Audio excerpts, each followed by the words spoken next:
YouTube land, and welcome back to the Small Workshop Adventures.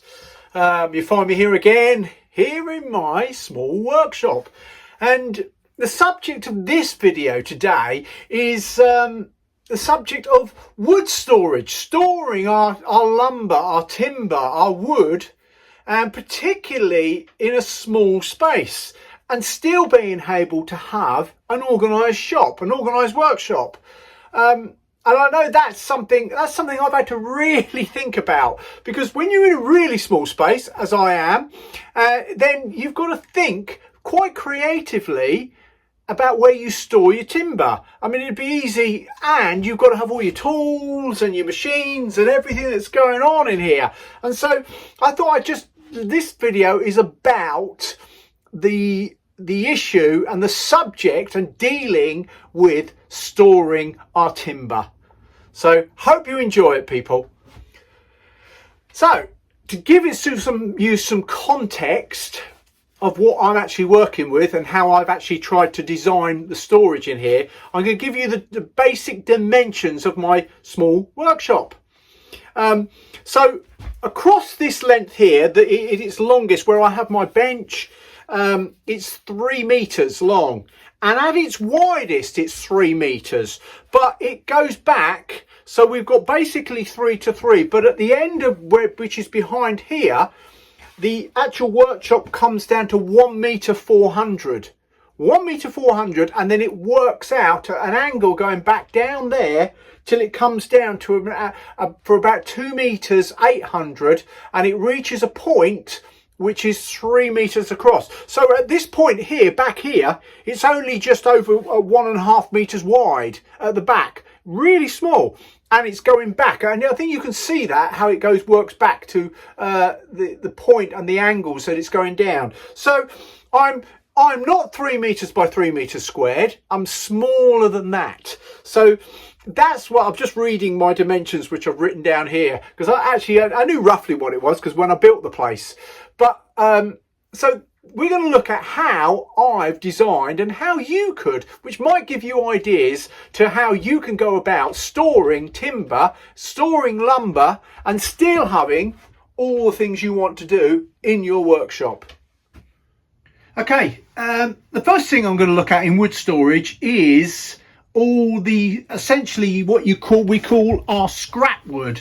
So the odds and ends, the things that, and because timber's really expensive, isn't it, and none of us want to throw anything away, so how I've sort of worked out to get a wood bin, so where I can pop all my shorts, my odds and ends, the scrap wood, and then I can find some use for it, is you can see it's stored there. And what I have done here is kills two birds with one stone. Effectively, my table store, which is on casters, now underneath my table store, which is the table for my table saw, I have turned into a wood bin and put some sides on it, just so that we can throw things up. So, and also what that does is it adds weight to the whole table saw, so it doubles up. So it's quite a hefty thing. It's on casters. It wheels out, as you've seen on other videos. It wheels in and out really nicely. But I've looked at that really and thought, okay, I can use that space.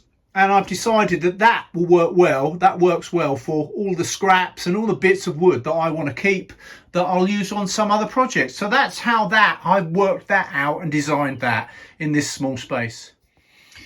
Next up, we have lengths that are coming up in a little bit in size, but are still quite small.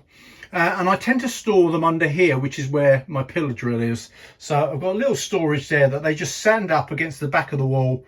And I can use those pieces that are just sitting underneath there. So wood storage, you can see smaller lengths, smaller pieces, but obviously bigger than the scraps bin that I can use. But these have a home under there. So that's where I put the next sizes of timber and lumber.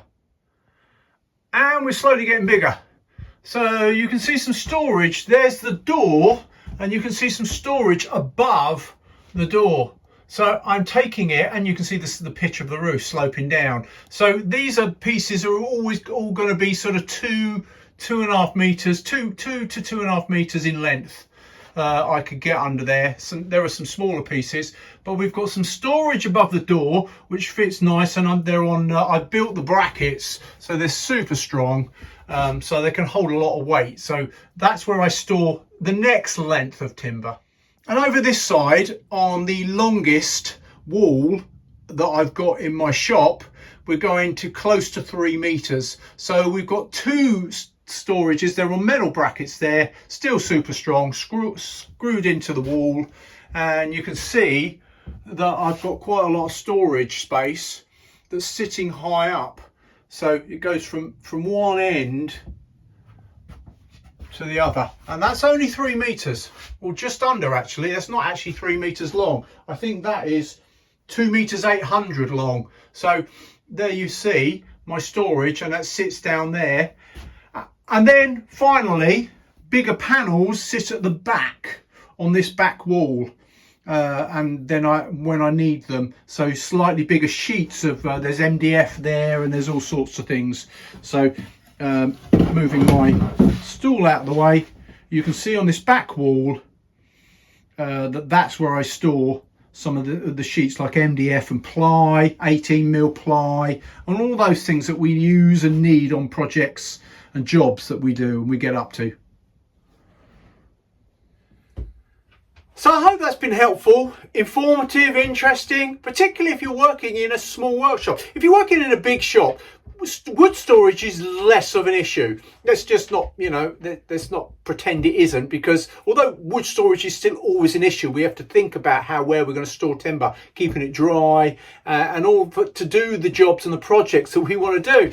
But when you're in a small shop, when you're in a shed, or you're in a very small space, as I am, it's how do you make it work? It shows that you can still make it work. You can still do some amazing stuff, still have some stock, and still be able to get on and do it. So there's no limit really. It's just about adapting, using your imagination, looking at your space, looking where you are, and seeing how can I do it better? How can I maximize what I've got to that it's a pleasurable space to be in, and I can store lots and lots of stock and timber and still put the machines and the tools and other tools, and they all live in theory harmoniously together. So that's really where I'm at. That's what this video is about, and hopefully it's been a good video and an interesting video on how to look at wood and lumber timber storage in a small space.